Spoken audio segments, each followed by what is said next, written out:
Welcome in to Movin The Chains, brought to you by Founders Federal Credit Union. I'm Kevin Thomas alongside Jerel. Hendricks. Got a very special interview today for a ring season recap. A very special guest, the head coach of the 2024 4A state champion South Florence Bruins, Drew Marlowe. Coach, how you doing today? I'm doing great. We appreciate your time. We really do. If this is you guys' first time tuning in, be sure to follow us on Facebook, Twitter/X, Instagram, YouTube, and more at Movin Chains. Our website, movinchains.com, and our podcast on Apple, Spotify, Google, and more. This was Coach Marlowe's fifth season as the head coach of the Bruins, and they went 12-3 in 2024 on their way to their second 4A state title in 3 seasons. Coach, you know, we've had the privilege to see you guys play quite a few times the last couple of years, and even though maybe the names and faces may change, it feels like you've got, you know, a pretty strong identity there with that Bruins program. But for folks who maybe haven't seen you play, what do you really consider maybe the style that you guys like to play on both sides of the football? Yeah, I would think that, probably most people would describe us as being boring. We're sort of old-timey football. We like to run the football. We run gap schemes. We like to be physical and then throw the ball off of play action and RPOs and stuff like that. We don't do very much drop-back passing at all. You know, defensively, we were down a lot this year on defense, but, in years past and what we hope to recreate this upcoming year is just a tough, physical, hard-nosed defense that's scary to play against. Coach, you guys scored 41 on offense this year and then gave up 24 on the defense. Who are some of the star players that really helped you guys in the state title run and throughout the season to get you to this point? Yeah, especially on offense, we had so many guys contribute. We rarely had a guy on a Friday night who had a, quote unquote, big game. I mean, we had so many games where we had like 5 different guys score a touchdown. And so, I think football always starts, with your quarterback, and Messiah Jackson did, really an outstanding job of leading and running our offense this year. Everything ran through him, and he really, really did a great job of distributing the ball, running the ball sometimes, knowing what to do with the football. So he did a great job for us. We had 2 big-time receivers, and Jaden Sellers and Lennox Valerie. Both of those guys had big years for us. And then the running back position was truly a challenge the whole year, really, until we got to the playoffs. Our top 3 running backs coming into the season were all out by halftime of our first game of the year. Our starting running back, Riley Jett, towards ACL on the second play of the season. What would have been our second string running back, Zion Gilbert, pulled a hamstring in our second scrimmage and missed, I think, 4 or 5 games. And then Trey Leonard, who was, quote unquote, the third string tailback, at the very beginning of the year, got hurt right before halftime and didn't play the next, I think, 4 games. And so we had to finish our first game of the year against West Florence with, a JV tailback who we just happened to dress up because we didn't have a JV game that night. And then he goes down 2 weeks later. And, we're on like our second string JV tailback at Northwestern. And, Northwestern just beat us like we stole something from them. So at the end of the year, that position was strong for us, I think, in large part because, those 2 guys, Zion Gilbert and Trey Leonard, didn't get to play, truthfully, the first half of the regular season, the first 5 games, and probably allowed them to be fresh all the way towards the end. Normally, our running backs come into the state championship game kind of, definitely not 100% just because it's been a long year for them. But I think both of them only had about 150 carries this year, which is about 100 carries less than what we normally have a tailback entering a state championship, having run. So in the end, it worked out for us there. And then, if you watch us play into this year, you saw how dominant we were up front with our tight ends and our offensive line. When I got here 5 years ago, I met with the whole team, and then I told the offensive line to stay behind. And I told them that we were going to build this program on their backs and that they were never going to receive any credit for anything we did. But every bit of success we had was going to come because we were really, really great up front. And I think this year was a culmination of 5 years of working towards that. Defensively, we only returned 3 starters from the last year, and we struggled to find our way on defense. I think that throughout the year we were constantly trying to find the best 11 to go on the field. Had to fight through some injuries and honestly just fight through a lot of guys who were inexperienced. I think, by the time the season got over, we started 9 different guys who had never even dressed on a Friday night before at different points of the year. And so we had to overcome inexperience throughout the whole year there. But I'll tell you this, our defense made plays when we had to have them and had big games when we had to have them. I mean, we go to North Augusta and we go down 20-0 at the end of the first quarter.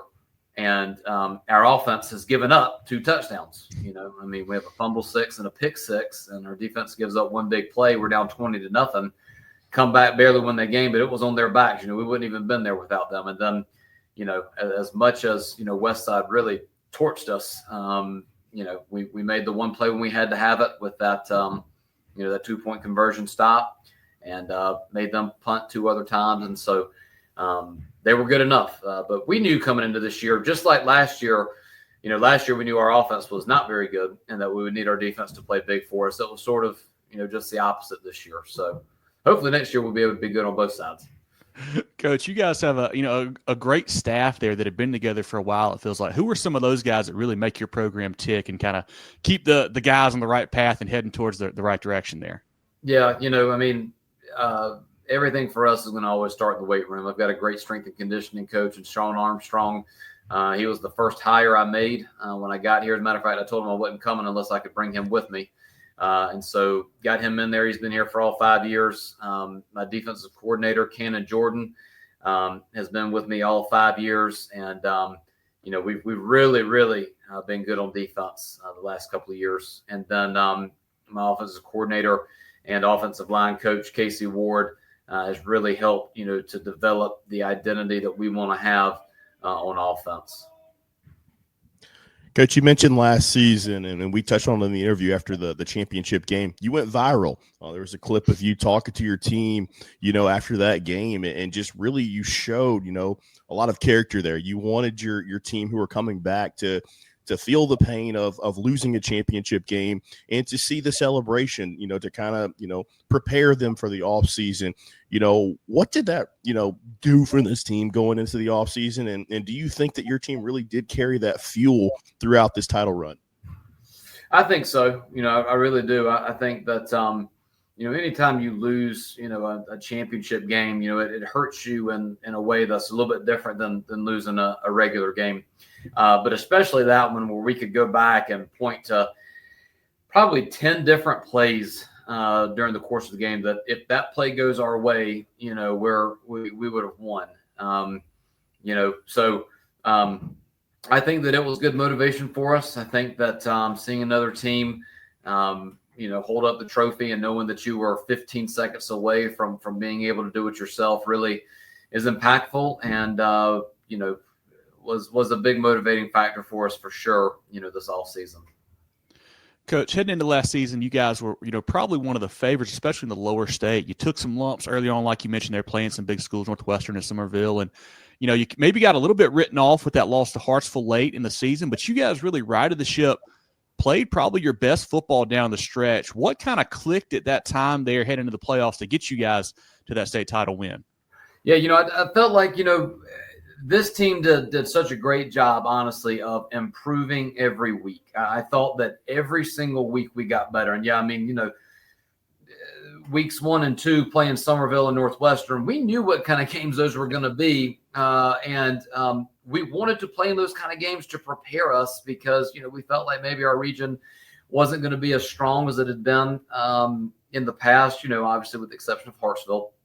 But I think we did a great job as a team of getting better every week, of improving on the things that we did not do well the week before.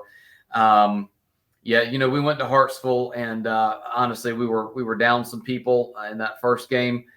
They kicked our butts now. I mean, there's no doubt about it. But it was a 1-score game with 7 minutes to go, and then it kind of got away from us a little bit there at the end. But I think that truly, what we found an identity and found out what we were best at. And, we had 3 losses this year, but truly, I thought each one of those losses helped us grow more than any of the wins did. And so they all came at times where we needed to grow the most, and I thought we did. Coach, let's transition to the game. I mean, an absolute thriller. You guys win at 42-41 over Westside there. We'll talk about that Westside offense here in a little bit and then some of the key plays. But you guys on offense, you mentioned earlier in the interview, is the strength of your team. Had 495 total yards, including 361 on the ground there. You mentioned, and it's crazy now that we're talking to you, you mentioned how last year the offense wasn't very good and wasn't the strength of your team. Did you expect that kind of output going into this game when you guys reviewed the film and kind of felt that way, the vibe throughout the playoffs to get to the game there? Well, I felt like we had to become this kind of team in order to protect our defense. I felt like we needed to kind of try to keep our defense off the field and really just dominate time of possession, chew up clock. When you play against some of these high-powered offenses, it's very, very frustrating for them not to have the ball and not to be able to run their offense. And so sometimes when they do get the ball, maybe they're a little impatient. Maybe they don't, make the plays they're supposed to. Now, Westside certainly did. But, I think at the end of the game, Westside averaged about 1.5 points per play. And so it's a good thing they didn't have any more plays. We really just need to dominate time of possession. And that was sort of we felt like that's what we needed to do to win later in the season, but especially in that game, just because of how explosive they were. I was really impressed in that game by the play of, Jaden Sellers, a guy that missed a lot of last year. Everybody knows his brother Lenoris, of course, but he really came out with 7 catches, 121, 3 touchdowns against some really good DBs in that ball game. Oh, yeah. What is it about his game that makes him so special? He makes big plays in big moments. I think that he had two touchdown catches on 4th downs, 4th and longs. We converted a 2nd or 3rd and long at the end of the game, throwing him a pipe route, across the middle. So, for that game, but really for his whole career, he made big plays in big moments. I mean, when we had to have him, when frankly everybody knew we were going to him with the ball. I mean, it wasn't. I don't think anybody in the stadium thought the ball was going anywhere else than to Jaden Sellers on 4th and long. But he made the plays, and I think that's the mark of a special player. Everybody knows the ball is going to him, just like with his brother. On 4th and short, everybody knew Lenoris was going to keep the ball and going to run it. But still not being able to be stopped is what makes special players, and Jaden's certainly one of them. Like I said, we're going to look at some of these key sequences and key plays in this game. I mean, Westside was up 14, late in that second quarter. You ended up going for it on 4th down, going in at the 29-yard line. But Westside gets a stop. You had about 7 minutes left in the game. But you guys were actually able to force a 3-and-out there and go score with 39 seconds left in the half, to make it a 7-point game, knowing that you guys were getting the ball back. How pivotal was that? Because the game appeared to be slipping away in that first half.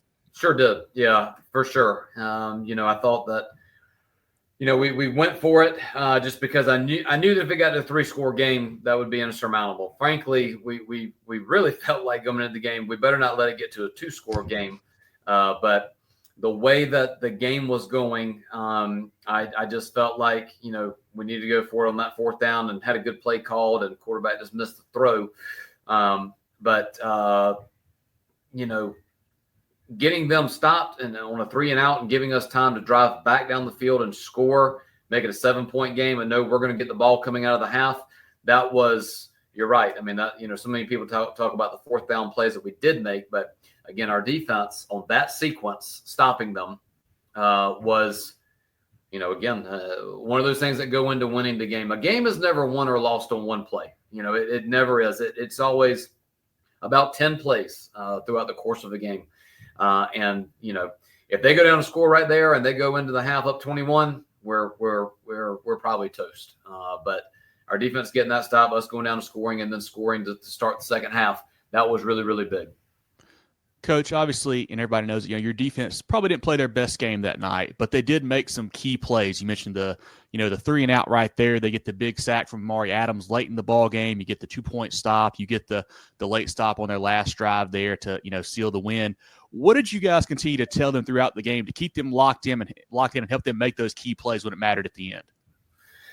Yeah, I think that, by the time you get to a state championship game, right, there's no point in being negative about, the circumstance that you're playing in, just keep encouraging them the best we could. Look, we had an understanding of how much better they were than us, their offense and our defense. That wasn't a secret. But I think the biggest thing that we wanted to do, and the thing that we learned from playing, honestly, we learned this in the Hartsville, from the first Hartsville game to the second Hartsville game, is continue to be aggressive, continue to play hard, and something good is going to happen for us. So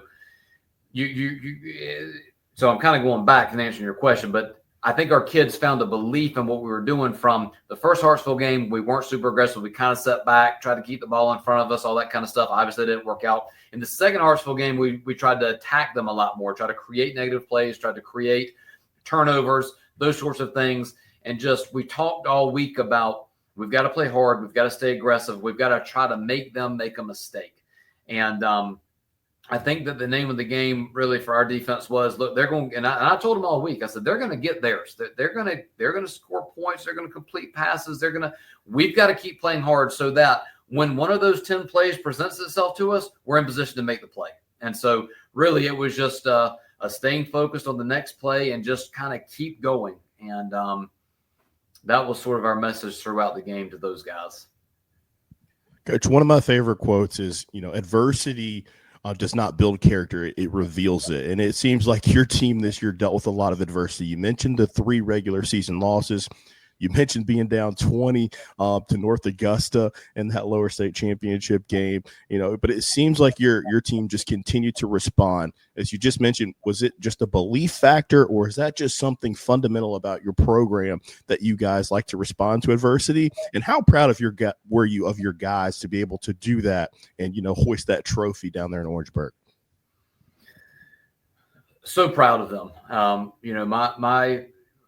My favorite moment, is my favorite moment over my coaching career has been, when we've won and I've gotten to hand the trophy off and I've gotten to see our guys celebrate, because I know that it's not a celebration of that game. It's a celebration of not even that season. It's a celebration of years and years and years of really, really hard work to get to that point. And so that answer is, so special, so special. So as far as our guys responding to adversity, I'm just really proud that we've gotten our program to that place. I feel like when I first got here, coming from, I've been at Sumter for 11 years, and I can tell you, in those 11 years at Sumter, we never believed we could lose. We could be down by 21 points with 4 minutes to go in the game, and our kids at Sumter believed they didn't really know how, but they believed they were going to win. And I kind of just grew up. I played for Sumter, coached at Sumter, and I just kind of grew up in that, I guess you would say, culture of we're going to win, right? We're here, so we're going to win kind of deal. And when I got to South Florence, it was not that way. It was very much as soon as one bad thing would happen, we would just fall apart. And honestly, guys, I didn't know how to fix that when I first got here. I was very frustrated about it. So I became very negative in the circumstances where, maybe they would start to drop their heads and do whatever. And then, when I get frustrated and angry, especially on Friday night, that's not good. So there's a lot of growing up that I had to do and learning there. But I'm proud that we've learned how to work through solving problems, because I think that's really what it is. When you talk about overcoming adversity is a problem that you must find a solution to. And I'm proud that we've gotten to the point here where, number one, our kids believe they're going to win. They believe when bad things happen, it's going to be okay. We're going to find a way to right this ship, to get things right, to win. And then that we're very much, we believe in each other to find solutions to problems. Coach, I mentioned it earlier, the critical stop there on third down, the Maury Adams sack there. You guys take the lead from there. Westside comes right back like they did all night long. They score a long touchdown pass, and they go for 2 there to try to take the lead late. Did you think that was something that they might do, and they ran kind of a trick play? Was that something that you guys had your guys aware for, like, hey, be on alert here? Or what kind of happened through that sequence there as they went for two to try to win the ball game? Well, I after we scored to go up and kick the ball back off to them, I told our coaches, I flipped over to the defensive side and said, look, now if they score, make sure our kids stay out. They're going to go for two. One of the things that I think that we go for two a fair amount, because I think a lot of times when you do it and people aren't expecting it, it kind of creates a little bit of, maybe the other team wasn't expecting you to do it, and they're not mentally ready to defend a 2-point play. And so I hated to kind of be negative in that moment and say, they're probably going to score right here. And I really thought they were going to go for two. Now, what play they ran, I had no earthly idea what it would be. But I did think that if they scored, they'd go for two, because I thought that maybe they felt like they probably would, have advantage. And honestly, they had an advantage with their offense on the field and our defense on the field. I would have done the exact same thing, and that's why I wanted our guys to be ready for a 2-point conversion. Now I did not have any earthly idea what they might run. I just figured a 2-point conversion was coming, and that's what the game was going to come down to. Coach, this makes 2 out of 3 for this program, the first 2 state championships in the school's history. You've played for 3 in a row. I mean, you've obviously just developed in culture, created a winning culture there. How does this, winning keep from, how do you keep your guys from getting complacent? How do you keep the fans from not having the expectation of a state title every year? Because that's very, very difficult to accomplish. So what are those things that you try to instill in your program to keep striving for greatness, but understanding that you may not reach that pinnacle every single year? Yeah. For us, when we come back from Christmas break, we have a team meeting before we start, lifting and all that kind of stuff where, and it's the same thing every year, but, for the younger guys and for maybe those who haven't been a part of that meeting every year, outline our goals and our standards. And we have one goal every year, and that's to win a state championship. It was that goal the first year I got here, and we went 2-6, and it's that same goal, after we went 15-0 and won it. It'll be the same goal this year after we go 12-3. There is only one goal, and that's to win a state championship. I think that a lot of coaches will tell you that shouldn't be your goal, right? That you should be more process oriented than, outcome oriented and all that kind of stuff.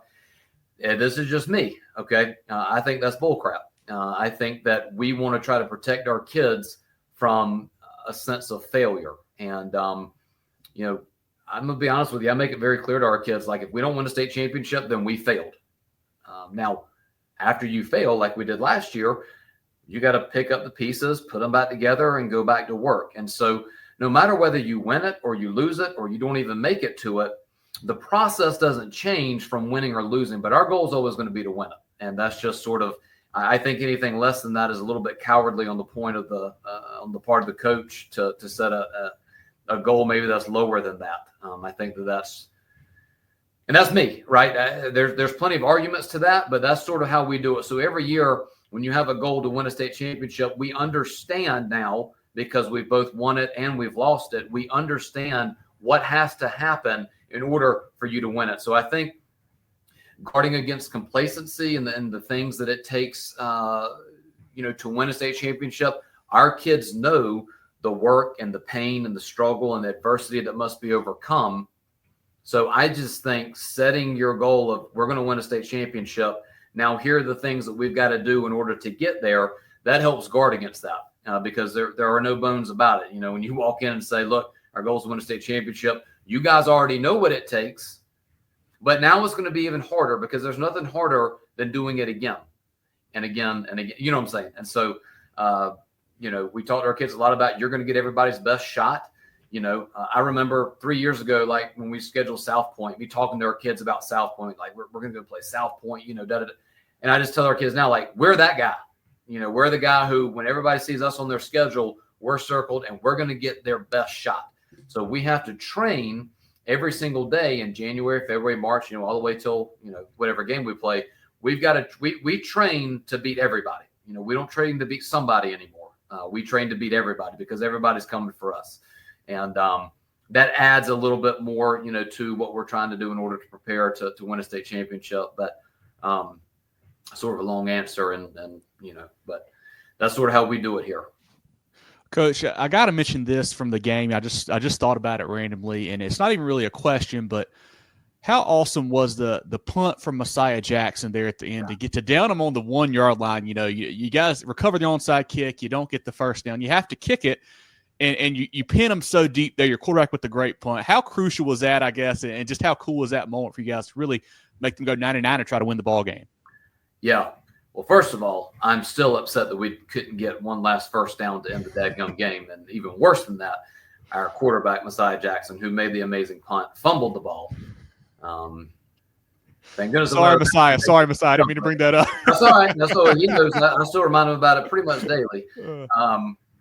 But anyways, yes. That was Messiah's first punt of the year. Guys, we really talked all week about, asking the Lord to honor our work and working really, really hard that week. In my quiet time, I was reading Nehemiah, and one of the kind of passages that stood out to me was, Nehemiah, when he had gone back and was rebuilding the wall, there were, some outside forces who were looking like they might come in and attack before they were done building the wall. And so it said that, he was rebuilding the wall while holding his sword. And so that's kind of the thing that we sort of talked about all week. And just, that was a moment where, I wish I could like put up a video of the punt like hits and bounces straight towards the end zone and then turns completely right and sits down right there. If you don't think that the Lord's hand was on that, then, you're just wrong. But that was his first punt of the year, pins him on the 1 inch line. That was huge because, no matter how explosive of an offense you are, it's nerve-wracking to take as a quarterback, to take a snap in your own end zone, and have to go 99.5 to make it. And, fortunately, they didn't. And I think the field position had a lot to do with it. But if we'd have got the first down, that would have never come down to that. But that's something to work towards this offseason. Let me apologize to Messiah too, man. He's getting beat up over this after making a great play. His first punt of the year, stopped at the 1 yard line. That's great. But Coach, this is a broad question, so I'll let you, pick what you want out of it.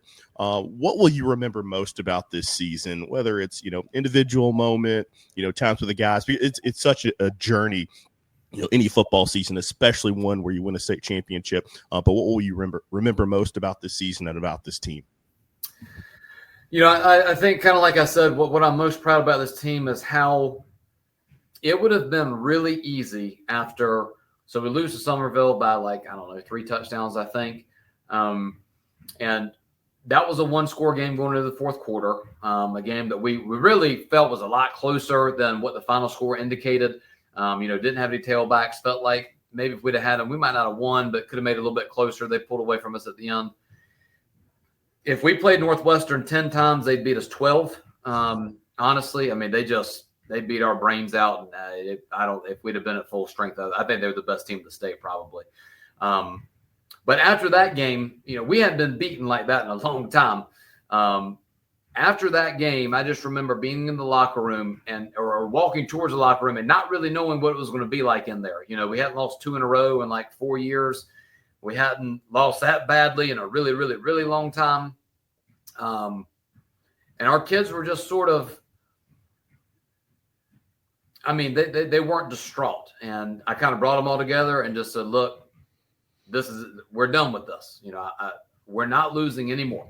We're going to go, whatever. And they were all like, it wasn't like a rallying cry where everybody got real excited, but everybody was just like, yeah, that's what we're going to do better in practice. We're going to do this better. We're going to do that better. And again, it's not that we were having bad practices. It was just we played against a team who was a lot better than us. But, exposing, and that's why I wanted to play Somerville and Northwestern. I wanted our weaknesses to be exposed early so that we could work on them throughout the season. Those weaknesses were exposed, and I talked to our kids about that. They had a great understanding and handled the losses very maturely, in a very mature way. And we were able to grow and to improve and, obviously had the Hartsville setback, but from there grow and improve. And I just thought from the beginning of the year to the end of the year, we got a lot better every single week. And I was just really proud of that. 2 years ago when we won it, I think that the greatest pressure was don't lose it. Because I felt like we were the most talented team in the state, and I didn't think there was anybody close. And, my point of that year was like, don't screw it up. Like, you are the best. Do not mess this up. And this year it was more about fighting to improve, to try to be worthy of winning a state championship. And so this was a little bit different than the other one in that regard. But that's what I remember about this group is they never got down. They never hung their heads. They never pouted. They just kept working, and ultimately ended up being champions. Well, this has been great. I want everyone to go check out Coach Marlowe and the Bruins program. They do a great job on Twitter and Instagram, posting updates on their kids and their programs. Definitely follow them on there. Like I mentioned, follow us everywhere at Movin Chains, website movingchains.com, podcast on Apple, Spotify, Google, and more. Movin The Chains, brought to you by Founders Federal Credit Union. Jerel, anything else for Coach Marlowe before we let him go today? Well, first off, Coach, I want to say congratulations. Thank you so much for joining us again. You've been extremely gracious to our program. We just have loved keeping up with South Florence the last few years. You guys have absolutely crushed it. Know that you guys are working hard already to climb that mountain again, and that's the goal, state championship. So you corrected me in that. Like, that is the goal every single year. So don't worry about that. I know you guys are going to get after it. Stay healthy, and again, just congratulations, and we appreciate your time today. Thanks, guys. I really appreciate what you guys do to, highlight, our kids and promote high school football. Really, really appreciate what you guys do. It's really great for our kids and for our communities. Coach, appreciate the kind words. Thank you for your time as always. Look forward to seeing you sometime this offseason, all right? All right, sounds great. Put Founders in the game and win big with our great rates. Whether you're looking for a loan or want to grow your money with a certificate, Founders Federal Credit Union can help you move the chains on your financial goals. Not a member? No problem. Visit foundersfcu.com to see if you qualify. Federally insured by NCUA. Membership qualification required. Equal housing lender. Terms and conditions apply. Get ready for the ultimate South Carolina high school football experience with Movin The Chains. From previews to recaps, we've got you covered. Dive into our expert preview shows, predicting winners and sharing insights. Then join us post-game for the thrilling recaps, exclusive interviews, and highlights you won't find anywhere else. Plus, connect with fellow fans on our Friday night spaces on Twitter/X. No one covers South Carolina high school football like us. Join us at Movin Chains on all social media platforms and visit movinchains.com today.